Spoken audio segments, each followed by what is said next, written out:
3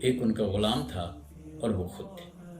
اس آسمان نے کبھی یہ منظر نہیں دیکھا ہوگا کہ ہیڈ آف اسٹیٹ دو سپر پاور کو ڈیمیج کر دینے والا وہ آج جس سفر پر روانہ ہو رہا تھا، کوئی ہٹو بچو، کوئی پہرے دار، کوئی گن مین، کوئی رکھوالی کرنے والا نہ تھا۔ سفر شروع ہوتا ہے اور اس سفر میں حضرت عمر رضی اللہ عنہ اس ناکا یعنی اونٹنی پر وہ سوار ہو جاتے ہیں اور غلام لگام پکڑ کے وہ کھینچے چلا جا رہا ہے۔ دیکھیے وہ قرآن جس نے ان کو فتح کیا تھا، اس کو انہوں نے کیا، سب صحابہ نے اپنا اوڑھنا اور بچھونا بنا دیا۔ حضرت سید قطب شہید رحمۃ اللہ علیہ اپنی تفسیر میں لکھتے ہیں، وہ کہتے ہیں اللہ کے رسول صلی اللہ علیہ وسلم نے اس قرآن کو صحابہ کے دلوں پر لکھ دیا تھا۔ لوگ ان کو دیکھتے تھے اور وہ چلتے پھرتے قرآن لوگوں کو نظر آتے تھے۔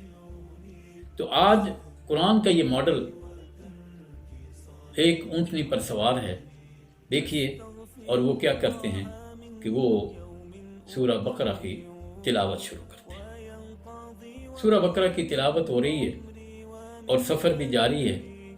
جس وقت سورہ بقرہ کی تلاوت مکمل ہو گئی تو انہوں نے اپنے غلام سے کہا کہ تم رک جاؤ، میرا وقت ختم ہو گیا۔ کیا گھڑی سے وقت معلوم کیا؟ کیا سورج کو دیکھ کر وقت معلوم کیا؟ کیا چاند کے دیکھ کر دیا وقت معلوم کیا؟ نہیں، وقت بھی قرآن سے معلوم کیا۔ سورہ بقرہ ان کے لیے گھڑی تھی، قرآن اسی طرح انہوں نے اپنا اوڑھنا اور بچھونا بنایا تھا۔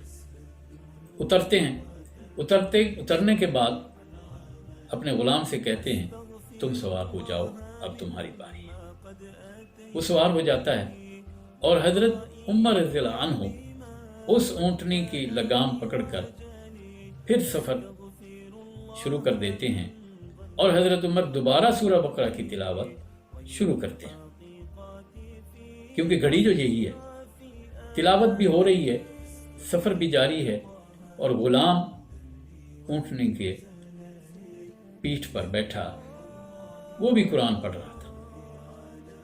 یہ منظر اس آسمان نے کبھی نہیں دیکھا ہوگا۔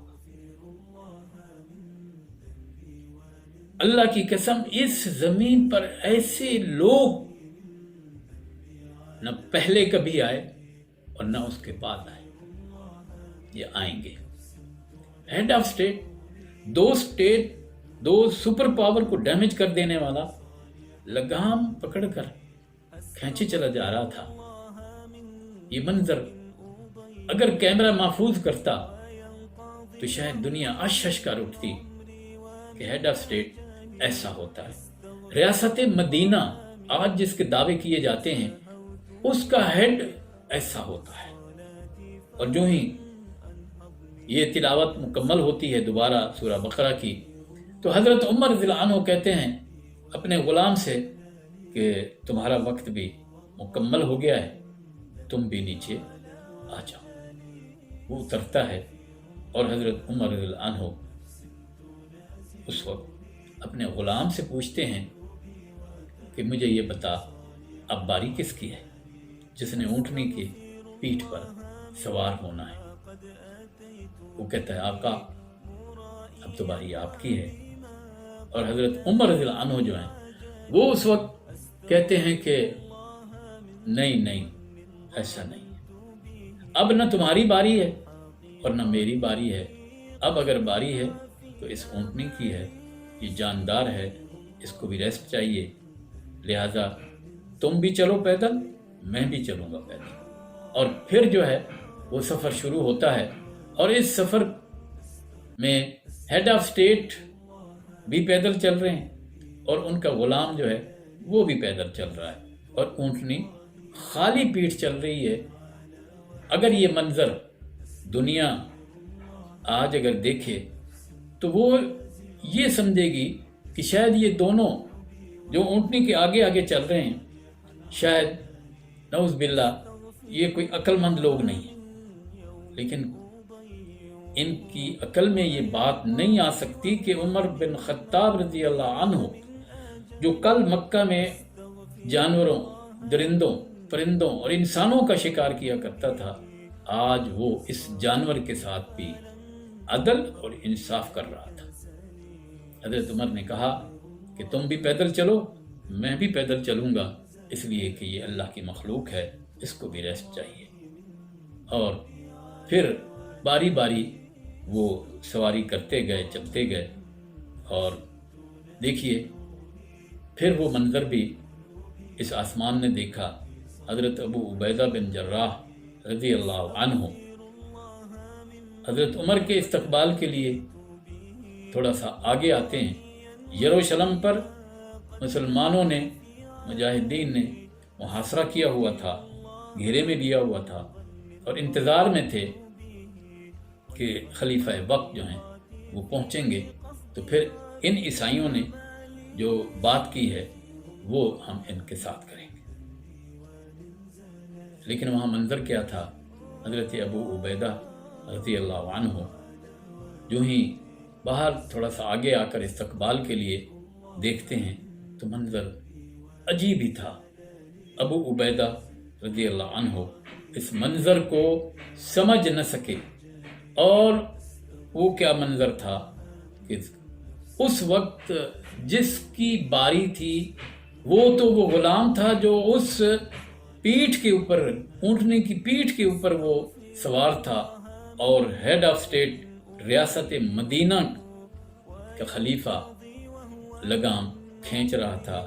صرف اتنا ہی نہ تھا بلکہ وہاں حضور اکرم صلی اللہ علیہ وسلم کے اس صحابی کے ہاتھ میں جوتے تھے جو وہ اٹھائے ہوئے تھا، کیونکہ یہاں وہ ایسی جگہ تھی کہ کچھ گیلی تھی، اور وہ حضرت عمر رضی اللہ عنہ یہ نہیں چاہتے تھے کہ کیچڑ میں ان کے جوتے جو ہیں وہ پھنس جائیں۔ لیکن یہ منظر حضرت ابو عبیدہ بن جراح رضی اللہ عنہ نے جب دیکھا تو حضرت عمر رضی اللہ عنہ سے انہوں نے ایک ریکویسٹ کی، کہا کہ امیر المومنین اس وقت آپ کو سوار ہونا چاہیے تھا، کیونکہ یہ یروشلم اور یہ بیت المقدس کے قلعے کے اوپر جو لوگ دیکھنے کے لیے دیواروں پر آ گئے ہیں، اس شخصیت کو کہ جس کا ذکر انجیل میں ہے انہوں نے خود بتایا ہے، لیکن یہ منظر جو ہے شاید وہ قابل یقین نہیں ہوگا کہ ہیڈ آف اسٹیٹ جو ہے وہ لگام کھینچ رہا ہے، ہاتھ میں جوتے ہیں اور ننگے پاؤں وہ چل رہا ہے، اور سواری کرنے والا وہ ایک غلام ہے۔ حضرت ابو عبیدہ رضی اللہ عنہ نے کہا کہ آپ سوار ہو جائیے، اور تاکہ وہ یہ سمجھیں کہ سوار ہونے والا خلیفہ وقت ہے، عمر بن خطاب۔ حضرت عمر رضی اللہ عنہ نے اس وقت جو حضرت ابو عبیدہ بن جراح کو کہا، ویحک، بربادی ہو، اگر میرے رسول نے آپ کے بارے میں اے ابو عبیدہ یہ نہ فرمایا ہوتا تو میں پھر آپ کی خبر لیتا، کیونکہ میرے نبی نے فرمایا کہ آپ امین حاضر الامہ، ابو عبیدہ امین حاضر الامہ، اس امت کا سب سے امانت دار انسان وہ ابو عبیدہ ہے، لہٰذا میں اب تمہیں کچھ کہتا نہیں، لیکن یاد رکھو باری اب غلام کی ہی ہے، اور یہ عدل کے خلاف ہے کہ میں اس کی باری پر خود میں سوار ہو جاؤں، یہ ظلم ہے، عدل کے خلاف ہے، ایسا نہیں ہو سکتا۔ وہ دین جو ہم نے قبول کیا ہے وہ عدل سکھاتا ہے۔ آج دیکھیے اسی کو عدل فاروقی کہتے ہیں، وہ انہوں نے پریکٹیکل کر کے دنیا کو دکھا دیا کہ باری اگر لگام کھینچنے کی ہیڈ آف اسٹیٹ کی ہے تو وہ کھینچے گا اور غلام سواری کرے گا۔ اس طرح حضرت عمر رضی اللہ عنہ نے اس وقت ایک تاریخی جملہ فرمایا، اور وہ تاریخی جملہ کیا ہے آپ سنیے، غور کیجئے۔ انہوں نے کہا کہ یا ابا عبیدہ واللہ کننا اذلاء، ہم ذلیل لوگ تھے، ہمیں عزت کس نے دی؟ اعزنا اللہ